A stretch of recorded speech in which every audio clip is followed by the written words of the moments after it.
Hi, so I want to take you to the holiday of Yom Yerushalayim. We are about to get to the day that Jews, especially in Israel and especially in Jerusalem, Yerushalayim, celebrate the liberation of Jerusalem in the Six-Day War in 1967. The first time in nearly 2,000 years that Jews became sovereign over the heart of our people and of our homeland, and also the beating heart of all of the world's monotheisms, and also the day at which Jews re-establishing our national life in the land of Israel no longer was simply a matter of survival, but could finally truly be about something more. And you can't say it's an accident that the holidays of the Jewish calendar, both the old ones and the new ones, kind of go through this progression. I'm going to take you through it a little bit. That we started on one of our New Years, which is the beginning of Nisan, when we start counting to the day of Passover. Passover is our liberation from slavery in Egypt. Then we go to the 7th of Passover, Shvishal Pesach, which is us getting ready to really not just Passover itself happens in Egypt, and Shvishal Pesach, we are on our way into the desert to do things on our own, and we progress through the Israeli Independence Day, which in some ways is very much analogous to the book of Joshua. When God takes us out of Egypt, He does it for us, but when we go into the land, we do it for ourselves. And we go to the holiday of Lag BaOmer, which is a memory of Shimon Bar Yochai, who escaped from the Romans. And even though our two terrible wars against the vicious Roman occupation of our land and their enslavement and exiling of us is mostly a series of terrible defeats, it forced us, kind of like diamonds under pressure, to create something that had never been done in the world before. We basically created a spaceship.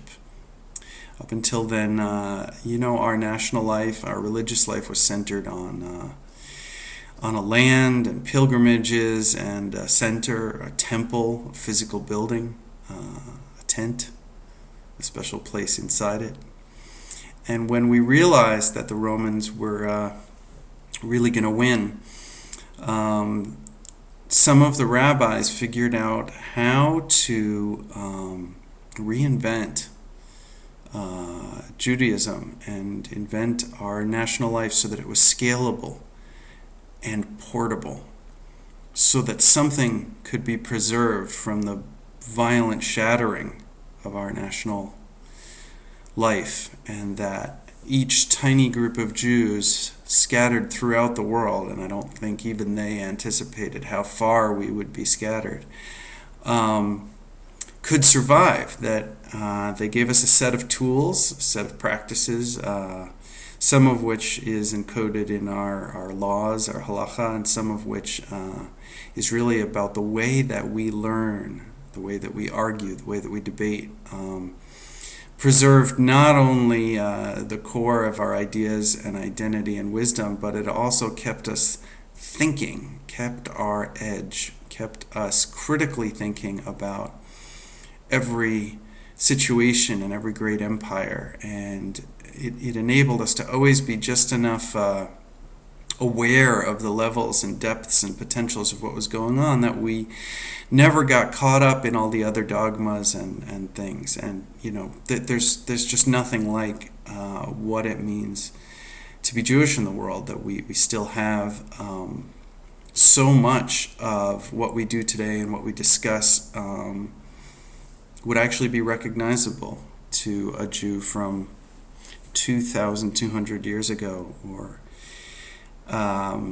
that's incredible. So the holiday of Lag BaOmer, the Omer is 33 days. We count the we remember, and many people don't shave. They remember the massacre of Rabbi Akiva and his students, the many thousands of warriors against the Romans who were killed. Shimon Bar Yochai went into hiding, and when he was in hiding, it became about something more. He emerged from that hiding after 12 years with this incredible encoded wisdom that took all of the Jewish ideas before then and imbued it with something magical and something transcendent. And that tradition remained even hidden within the rest of our tradition for another 1,000 years, until the Zohar became more widely known about 1200 AD. And even that has slowly seeped out until today, when many of those mystic ideas have become well known to the world. So not so far after Lag BaOmer, we get to Yom Yerushalayim. And Yom Yerushalayim is when is the day that we celebrate, usually by having barbecues and stuff, the fact that we actually are sovereign in Jerusalem again. And that actually calls everything else about who we think we are into question. And I think it actually does that for most of the rest of the world as well. I think we have to grapple with our role as Jews with respect to all the Christians and Muslims in the world and all the nations of the world. And they care about Jerusalem. It is sacred to an awful lot of them. And I think that requires a sort of reframing and a different vision. And I think there's a quote that I like in a lot of contexts. It basically says a tradition is an answer to something to which we've forgotten the question. And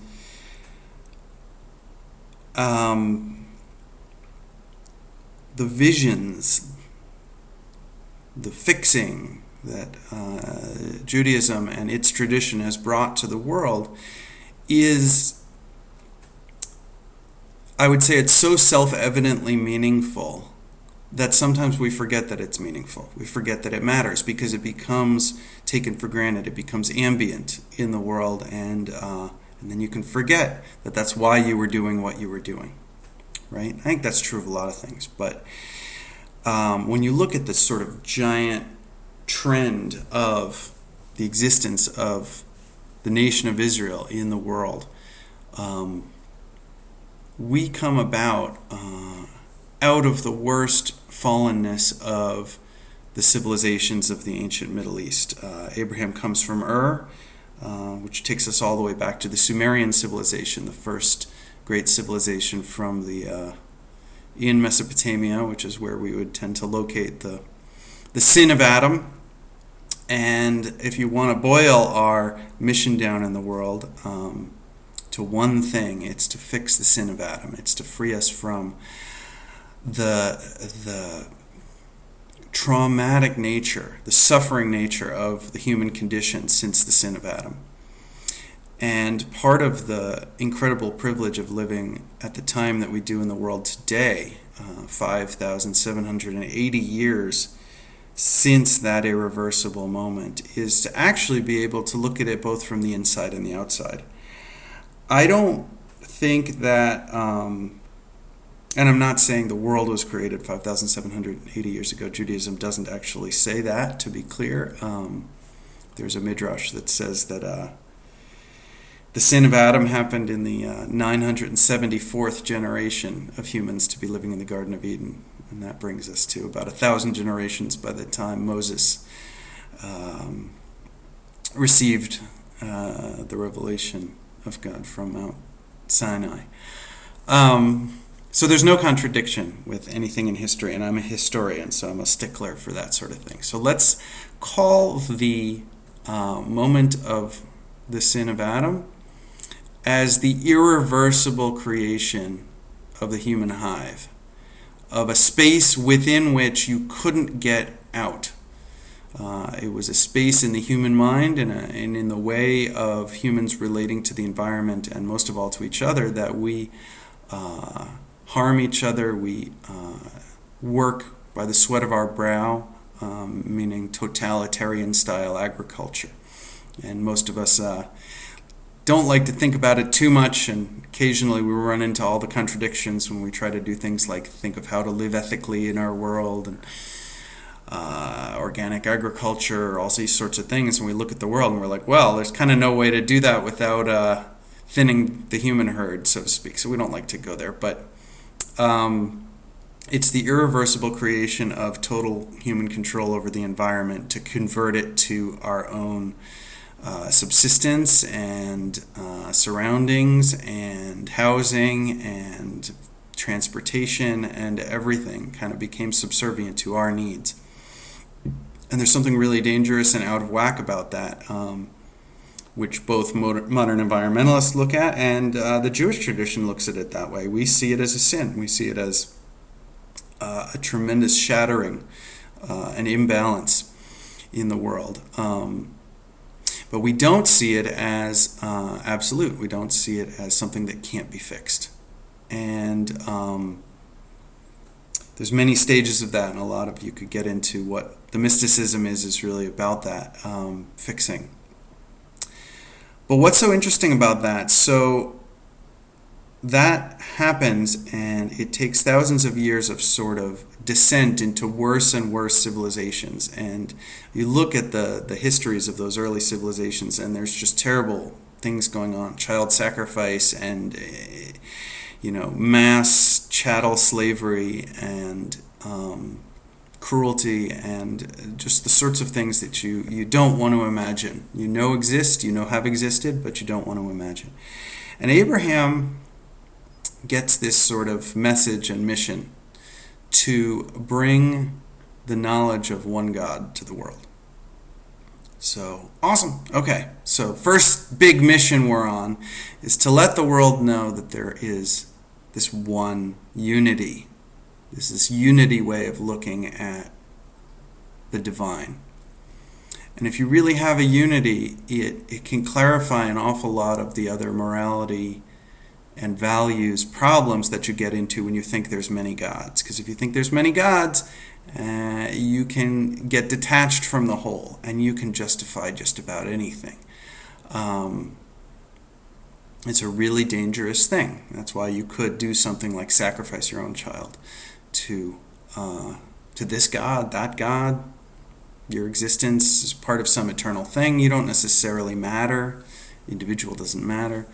So first we're about there being one God in the world. And the next stage of that, which starts to really unfold when you get to us being slaves in Egypt, is the dignity of the individual. That when Moses stands up to the pharaohs of Egypt and that whole set of events happen, it's an opportunity for the whole world to know that every individual is equal to God. Not equal to God, but equal in the eyes of God. That's an incredibly new thought in the world. In a world in which there's such massive inequality, the idea that every slave was equal before God to the highest king, the idea that there's a sort of fundamental dignity to the individual, is at the root of so much of our morality in the world, and it's an incredibly important mission to be on. And when you look at the way that unfolds, it's like we could have gotten out of slavery without there being all the 10 plagues and all of this set of wonders that the whole world would know about it. But it happened that way because it wasn't just about us. It was about bringing that story to the world. So then what's really the next stage of bringing that story to the world? You see that happen in the unfolding of the time of Esther, the Purim story. Our wise people say that the time of Esther, a lot of the people in what was then the Persian Empire and then soon became the Greek Empire and then the Roman Empire, and more of the people were Midyahidin, were Judaizing. We're getting curious about our way of life, our morality, our way of thinking, our values, our education, our holy texts. The Greeks who feel that way become known as the Philo-Semites, those who love the Semitic way of looking at the world.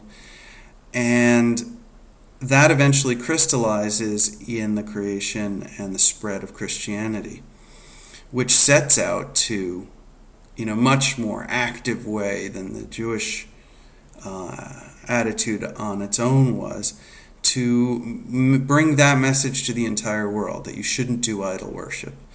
And 600 years later, like another sort of lightning bolt, the revelation of Muhammad comes, and he is even more determined to wipe out idol worship in the world. That it's no longer about just knowing that there's one God. It's saying you don't worship other gods. And there's a lot more to that. And that message spreads to the ends of the earth. That the deepest, farthest parts of the Siberian Arctic and the New Guinea jungles and the African savanna and the Amazon and the Andes, there's virtually nowhere in the world that either Muslim or Christian missionaries haven't made it to. Everybody has heard this story. Everybody knows the story. So, from the Jewish perspective, mission accomplished. Awesome. Everybody in the world knows, don't do overt idol worship, right? And one of the sort of click points is when and you could say it's a good and a bad thing, but when Muslim colonialism and European colonialism have finally reached all the furthest parts of India and Southeast Asia and Africa and South America by about the 1880s, it sort of becomes clear to almost all the major societies of the world that overt slavery can't exist anymore. And overt legal, everyone in the world can see it, slavery is just, it's no longer legal, it's no longer acceptable. So bam, like that happens. That's a world historical miracle. It's incredible. Okay, awesome, mission accomplished. But that opens the door to 20th century, and guess what? That spaceship that Jews have built for ourselves, it's gone about as far as it can go. And there's two sort of ways that the Jewish story starts to touch on what you might say a geula, a redemptive consciousness, a consciousness that's beyond any of the restrictions of exile. Starting in the 1800s and accelerating, Napoleon plays a role in this, and emancipation, particularly in Germany, and then in England and America. Jews are finally freed to be a part of the secular world without restriction. Then by merit, we're allowed to enter all these other fields and even create new fields. And so one sort of expression of Jews being like, wow, what would it be like if we weren't in exile? What would it be like if we weren't in exile from ourselves, from any sort of sovereignty, any sort of rights? What would it be like if we weren't second-class citizens? If we were first-class citizens? If we were the same as everyone else, what would we do? And we start doing all those things. We start contributing and inventing and innovating in so many different fields, from literature to science. We start being disproportionately represented in law and academia and Nobel Prizes and you name it. So that's like a taste of that. What does it look like? What does it feel like if you were free? You're not just in subsistence mode, you're not just in survival mode. You get to start to do really interesting, cool things. Okay, so that's one form of expression for the individual Jews to sort of find each individual path. Awesome. But of course that doesn't quite work out as well as we think, and the countries where we think we're most secure turn into the worst places for Jews to be. So all of Europe sort of turns on us, and even most of the Arab countries, the Middle East, become incredibly violent and inhospitable to Jews. So then there's that second way that we decide that we need to get out of exile, and that's the rebirth, you might say, of modern Zionism, where we actually take control of our own physical collective destiny and we reestablish the land of Israel. Awesome. Okay, so that's more like Yom Ha'atzmaut. That's the consciousness of the day of Israel Independence Day, which was a few weeks ago. Great. So those are two sort of, so great. So the reestablishment of Jewish life in the land of Israel. We create a kibbutz, we create a moshav, which are kind of communist, socialist, small-scale, voluntary utopias. That we get back out of the life of the mind and a life of exile and wandering, and we put our hands back into the soil. We become farmers again. We start raising our own animals and plants and own land, and it's land that we're not just owning temporarily. In most countries in Europe, we weren't allowed to own land. Most Arab, Muslim countries, we weren't allowed to own land. We finally get back to Israel, the Zionist movement, and we start building our own lives again. And then we build our own army. And we can take control of our own destiny and defend ourselves for the first time since the Romans smashed us. Okay, great. So, mission accomplished. We can be great in the secular world. We can be great in the, Israel can be a successful nation and maybe man for man, even be better than other countries at things like armed conflict. I don't know if that's enough. I don't think that's enough.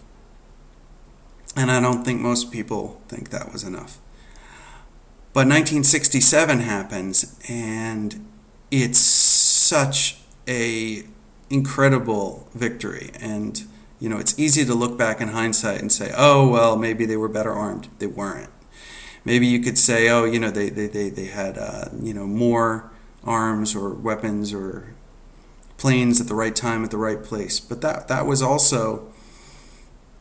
Our planes weren't better than the Arab countries' planes. Our armies weren't necessarily man for man any better. We had better leadership, better officers, better strategy, but none of that explained what happened. It was this sort of shocking and really biblical scale victory. There's just no other way to break it down. And it's interesting that we don't celebrate the victory as a whole. I mean, we do, but the day that crystallizes it is Yom Yerushalayim, is Jerusalem Day. Something about taking Jerusalem, that restoring our sovereignty there and reestablishing our presence there. It takes it up a level. There's no way to be back in Jerusalem without looking for something bigger. Because the whole world considers Jerusalem important. When we weren't in Jerusalem, it's like the Christian world could sort of tolerate us being there. They didn't really care. We're still kind of the Jew of the medieval view of the world. Still kind of the underdog that you get to kick around whenever you have some frustrations to work out.